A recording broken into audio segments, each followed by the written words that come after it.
देखती आंखों सुनते कानों और धड़कते दिलों, आप सबको हमारी तरफ से अस्सलाम वालेकुम। वालेकुम अस्सलाम। चौधरी ते चौधरी है जी। चौधरी एक पंचायत का फैसला करन गए ने ते गूगल तो पूछ रहे ने सही फैसला करने का तरीका।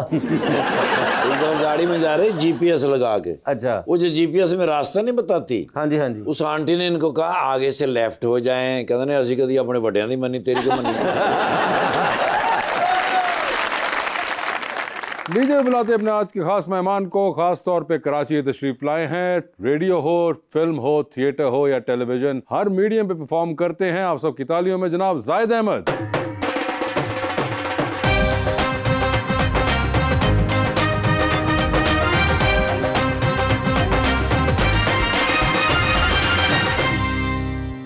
भाई बहुत खुशी हो रही है आपके आने की, और कई हजार सालों से आपका इंतजार था। अच्छा, कि काश आप आ जाएं, आपसे बहुत सारी बातें करनी है। कई हजार। एक बहुत ही प्यारा सा शेर आपके लिए मैंने ताज़ा ही लिखा है, फ्रेश।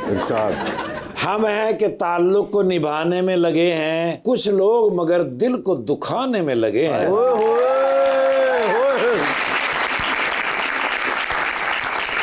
जाहिद, आपको खुद भी शेर व शायरी का शौक है? लगता है मेरी आवाज से कि होना चाहिए, है ना? हाँ, वो रेडियो पे इस किस्म की आवाज बड़ी रात को एकदम जबरदस्त गंभीर किस्म के शेर सुना रहे हो। मैं सुबह वाला शो करता था। हाँ। मगर आवाज तो आपकी रात को भी यही थी। मुझे होना चाहिए लेकिन है नहीं आप, लेकिन मुझे इस तरह नहीं है शायरी का। हाँ। उस तरह शौक याद नहीं रहते, कम से कम शेर याद नहीं रहते, मुश्किल है। मगर आपको वैसे है कि मतलब if it comes in front of you, you can read through it, but not if it comes in front of me। और कभी कभी कोई स्क्रिप्ट, जैसे खलील रहमान कमर साहब के स्क्रिप्ट आ जाते हैं तो फलसफा आ जाता है, अच्छा खासा कोई तो एग्जीक्यूट करने में मजा आता है, फिर उसको उस वक्त होता है। अदरवाइज आप खुद से नहीं कि कोई शायरी की किताब निकाल के आप पढ़ रहे हो, और वो वाला शौक नहीं है। नहीं। या कोई सुनाए तो अप्रिशिएट कर लेते हैं, अगर समझ आ जाए तो। और सुनाने वाले पे भी डिपेंड करता है। तो बहुत ही अगर सकील उर्दू होगी तो फिर मुश्किल होगा। आपको कोई शेर आता है? नहीं, नॉट रियली। इन्होंने सिर्फ बिजली का बिल ही आंदा जी, रिश्तेदारों के लामे आंदे ने बस। मगर नहीं, क्योंकि कई बार ये नहीं, याद नहीं रहते। लेकिन शेर भी डिपेंड करता है किस मुंह से आ रहा है। अगर डेडिकेटेड है, बिल्कुल ऐसे, मतलब अगर आपने नहीं इनको पजीराई दी तो इसका मतलब ये है कि मे बी आपको वो शेर की तासीर महसूस नहीं हुई। मसन पजीराई की हुण सानू घड़ियां गिफ्ट कर देना, सानू 5,000 रुपया दे देन, पहले दसो मैनूं यार। पजीराई की मेरे पास मुंडे ने मोटरसाइकिल लै देन, की करना? उन्होंने सारी गिनवा दी जो चाहिए, पूरी लिस्ट उन्होंने आपको बड़ी सीक्रेटली बताई है कि ये चीजों की कमी है, इतनी आपकी इस्तात हो उसके मुताबिक मदद कर दीजिएगा।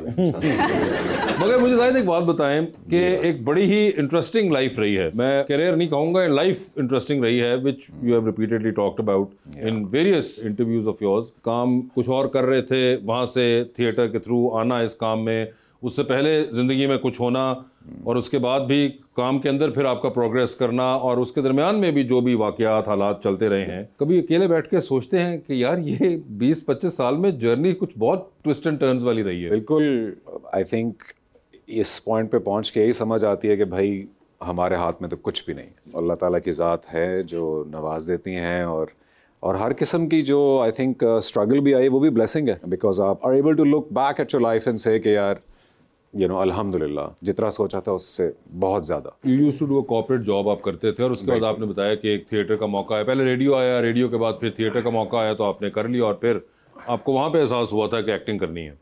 मगर when you were growing up, college life वगैरह में आपको शौक था एक्टिंग वगैरह का? या सरप्राइजिंगली नहीं था। मैंने स्कूल, कॉलेज, यूनिवर्सिटी में कभी भी मैंने किसी स्टेज शो वगैरह किसी चीज में परफॉर्म नहीं किया। आपको एक्टिंग पसंद थी किसी की? कोई थे उस वक्त कोई फेवरेट एक्टर्स? सिर्फ अमिताभ बच्चन पसंद। सिर्फ अमिताभ बच्चन पसंद। हर हाउस होल्ड में तकरीबन एवरेज आपको यही मिलती है कि उस जमाने में लोग अमिताभ साहब की फिल्में 80s-90s में अगर आप बड़े हुए हैं तो हाँ, तो आपको अमिताभ साहब पसंद होते थे। शौक कैसे हो जात भाई, ये तो बताएं। थिएटर देखने गया था, इस्लामाबाद में थिएटर होता था एक सर्टेन स्ट्रेच ऑफ इयर्स में, और वहाँ पहुँच के पता लगा कि तो बहुत कमाल काम हो रहा है, लोगों की डिलीवरी अच्छी थी, अंग्रेजी के प्लेस थे वो अंग्रेजी अच्छी, कॉमिक टाइमिंग ज़बरदस्त। तो उस वक्त मेरे साथ जो दोस्त थे उन्होंने इनकरेज किया कि you should go and audition. उन्होंने ऑडिशंस का अनाउंस किया। उस वक्त मैं इनकारी था, तो उन्होंने कहा नहीं भाई तुम, क्योंकि आपने जो सवाल किया ना कि शौक था या क्या, बचपन से घर में भी सबको हंसाने का एक तरह से ठेका लिया। अच्छा, ये था आपको? हाँ, okay. So there was a performer in me, लेकिन वो कभी प्रोफेशनली एक्सप्रेस नहीं हुआ था, और हमारे यहाँ एवेन्यूज भी बहुत कम है। बिल्कुल। तो बस वो एक दफ़ा प्ले में ऑडिशन करने की हिम्मत कर ली दोस्तों की वजह से, और उसी प्ले में लीड रोल मिला, और उसके बाद अल्हम्दुलिल्लाह मगर जब ये घर वालों को जाके बताया तो वर दे ओके विद इट, या उन्होंने कहा कि ये क्या तुम्हें एकदम ख्याल आ गया बीच में? My mother was never fine with it, Allah उनको जन्नत बख्शे। वो जब मैंने ये करियर शुरू किया था तो with in a year she passed. अल्हम्दुलिल्लाह जिंदगी के दूसरे ड्रामे पे अवार्ड मिल गया था। तो वो सब हो जाने के बाद देख लिया उन्होंने, लेकिन कभी मैं इस्लामाबाद जाता तो मुझसे कहती थी कि अच्छा सुनो ये तो कर लिया ना, अब जॉब कब करोगे? हाँ, क्योंकि उनको लगता था कि अच्छा खासा नौकरियां करता है, तो ये किन चक्करों में पड़ गए हो तुम? You have other siblings? I have 2 elder brothers. Two elder brothers. So what about them? वो भी सरप्राइज हुए थे या उन्होंने कहा था कि अच्छा तुम्हारी मर्जी भाई? बस वो मेरे ख्याल से बीइंग द यंगेस्ट मेरे पास लिबर्टी थी कि मैं अपने ड्रीम्स चेस कर सका। My eldest brother is a immensely gifted musician. अच्छा। हाँ, he is a guitarist, he is a drummer, he is a vocalist, और मेटल सुनते थे। वो मेटालिका के बहुत बड़े फैन थे। म्यूजिक का कभी कोई शौक नहीं हुआ आपको? म्यूजिक का मुझे शौक नहीं हुआ, लेकिन उस बेचारे को भी ना फिर एक बैंकिंग का करियर फॉलो करना पड़ा है, बिकॉज एल्डेस्ट के ऊपर रिस्पॉन्सिबिलिटी थोड़ी ज्यादा होती है। ओके। तो मैं ले गया।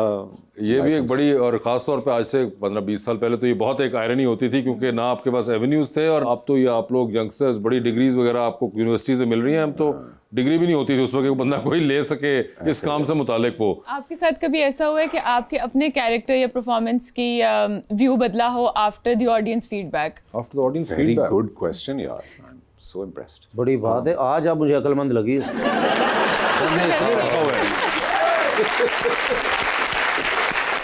नहीं, ये पहली बार अच्छा सवाल किया था। नहीं तो हर गैस ये फलूदा कैसे बनता है यार, सस्ती कुल्फी कहाँ से मिलती है? Very good. इस तरह के Thank सवाल you. बड़ी बात। जी सर। एक दफा फिर से कीजिएगा। Has your view towards the character of yours changed after the audience's feedback? I think gentleman, मुझे जेंटलमैन के बाद काफी फीडबैक मिला। मुझे पर्सनली जेंटलमैन में अपना काम पसंद नहीं है। ओके, ठीक है, ठीक है। आप तो जेंटलमैन के सेट पे भी आए, मैं उस सेट का भी एक और ही माहौल था। Let's not get into that. But मैंने बस वो किसी तरह कर गुजरा उसमें से। लेकिन आपने बहुत अच्छा किया भाई। बस यही मुझे नहीं समझ आती जब लोग ये कहते हैं। नहीं, अगर आपका रोल ड्रामे में नहीं होता ना, ड्रामा कुछ भी नहीं था। कि वो सारे चक्कर इधर उधर, ये वो लड़की वाला, फिर उसके साथ मिल गए आप, ये वो फफे कुटन औरत दा रोल सी तोड़ा, वो बड़ा ही ग्रेट था। मगर ये जाहिद क्या ये हो सकता है? मेकअप रूम में कुछ और थे मेरे साथ। ये फिक्र ना करें, हमारे साथ भी कुछ और ही होते हैं। मगर ये एक्चुअली में interesting, may be in the larger context लोग उस कैरेक्टर को जिस तरह ये परसीव कर रहे हैं, अच्छा दूसरा परसीव कर रहे थे कि बड़ी पिक्चर के अंदर उनको ये लग रहा था कि ये बंदा इस तरह से कर रहा है, सो ये सही कर रहा है, and may be you as an actor were not. हाँ, क्योंकि यू नो वासे के when you are doing a lot of dramas, इतनी कोई वैरायटी स्क्रिप्ट्स में है नहीं। और मेरी खलील साहब से फोन पर बात हुई थी, क्योंकि हुमायूं भाई ने जो मुझे ऑफर किया ये रोल, तो उस वक्त 2 एपिसोड्स थी इनके पास टोटल। अब स्क्रिप्ट मुकम्मल है नहीं, ड्रामे को आपने हाँ या ना करना है, हुमायूं सईद की कॉलें आ रही हैं, करना तुम नहीं है। तो मैंने खलील साहब से इतना कहा कि भाई मुझे स्टोरी सुना दें, कम से कम मुझे इतना बता दें कि मेरा ये कैरेक्टर 2 औरतों में बटा हुआ तो नहीं होगा, उसके अलावा कुछ कर रहा होगा या नहीं।